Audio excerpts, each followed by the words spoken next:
Morning, glory, America. Bonjour, hi, Canada. It's Hugh Hewitt on May 4th, the year of the plague 2020.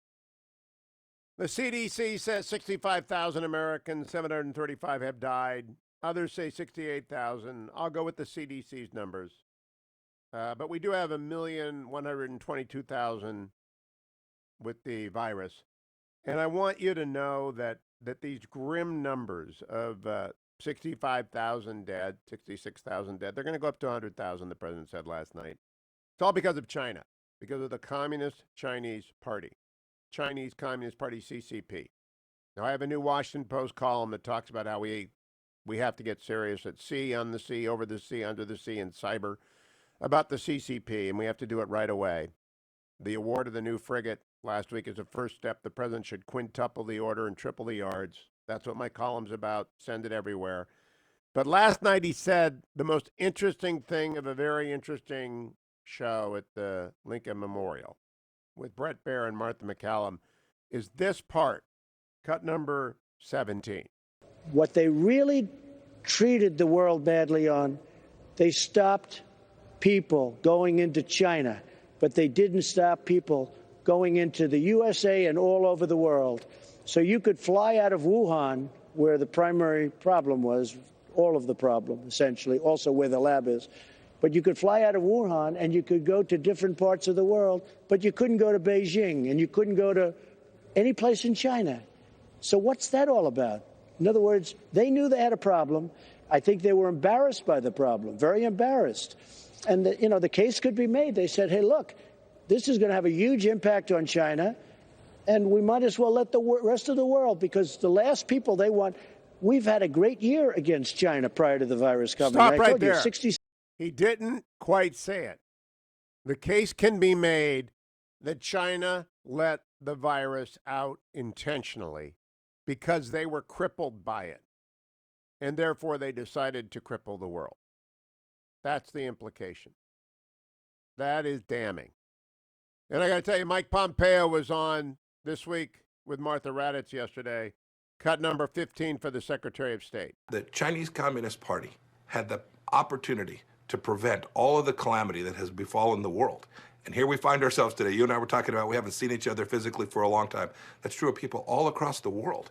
This is an enormous crisis created by the fact that the Chinese Communist Party reverted to form, reverted to the kinds of disinformation, the kinds of concealment that authoritarian regimes do. Had those scientists been operating in America, they would have put this out, there would have been an exchange of ideas, and we would have quickly identified the kinds of things that needed to be done in response. Instead, China behaved like authoritarian regimes do, attempted to conceal and hide and confuse. It employed the World Health Organization as a tool to do the same. These are the kind of things that have now presented this enormous crisis, an enormous loss of life, and tremendous economic cost all across the globe. The Australians agree with that. You hear the Europeans beginning to say the same thing.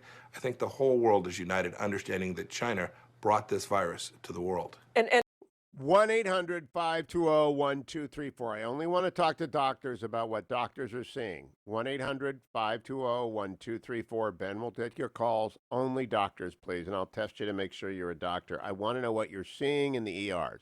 I also want to go back and play the second part of what Secretary Pompeo said, cut number 16. We've done our best to try and answer all of those questions. We tried to get a team in there. The World Health Organization tried to get a team in there, and they have failed. No one's been allowed to go to this lab or any of the other laboratories. There are many labs inside of China, Martha. This risk remains. This is an ongoing challenge. We still need to get in there. We still don't have the virus samples we need. This is an ongoing threat, an ongoing pandemic, and the Chinese Communist Party continues to block access to the Western world, the world's best scientists, to figure out exactly what happened. So I can't answer your question about that, because the Chinese Communist Party has refused to cooperate with World Health experts. All right, so this is, and I'm going to go back and play President Trump again, because you just have to hear this.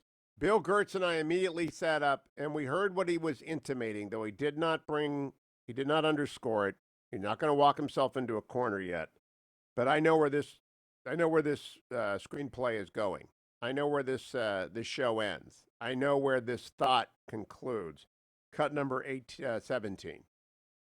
What they really treated the world badly on, they stopped people going into China, but they didn't stop people going into the USA and all over the world. So you could fly out of Wuhan, where the primary problem was, all of the problem, essentially, also where the lab is. But you could fly out of Wuhan and you could go to different parts of the world, but you couldn't go to Beijing and you couldn't go to any place in China. So what's that all about? In other words, they knew they had a problem. I think they were embarrassed by the problem, very embarrassed. And, the case could be made. They said, hey, look, this is going to have a huge impact on China, and we might as well let the rest of the world, because the last people they want. We might as well let the rest of the world, then he stops. What? Suffer the consequences. That's what the president said. A case can be made that the Chinese just said we might as well let the rest of the world get it too, because of the competitive disadvantage we are at right now. Look, this coming election is about China. You may not like Trump, but I'm telling you, Joe Biden is an appeaser. The Democratic Party is appeasement-oriented. They appease China. Before them, they appeased Iran. You cannot appease these people. You have to compete. You have to stand up and negotiate. You can smile when you do it. You can get along with President Xi when you do it, but you have to realize they are not playing by the West's rules. The Chinese Communist Party does not value human life. Mao didn't, Deng Xiaoping didn't at Tiananmen Square, and they do not now vis-a-vis the virus. So who's going to lead that? Trump and Pompeo and Esper and Robert C. O'Brien, or Joe Biden? Joe Biden and the Chinese. Honestly, if you think Joe Biden would have done a better job than Trump, you really have not listened to Secretary Gates, who served as Secretary of Defense under both Presidents Bush and Obama, saying Joe Biden hadn't been right about anything in 40 years. He's not right about anything now. Christopher in Ohio. Good morning, Christopher. As a doctor, what are you seeing, Christopher, and where are you seeing it? So I'm down in Chillicothe, Ohio, and I guess kind of like a lot of smaller towns. The numbers not quite what we were expecting. So of course the ERs and hospitals are not quite as not very full. The hospitals are having to lay off individuals. Doc, what kind of a doctor are you, by the way? So I'm a kidney specialist. Okay. So I'm a kidney specialist and also a health commissioner for the area. So now I've been studying the CDC statistics, and it seems to me that the virus is sort of like a gunshot wound. When you get shot, you're in really bad shape, especially if you've got hypertension and obesity. But most people don't get shot. I'm talking about hospitalization cases. Have you had any virus cases in the hospital where it's really bad? Yes. We actually have had a few cases in the hospital. One person actually expired. So we've had a few of those.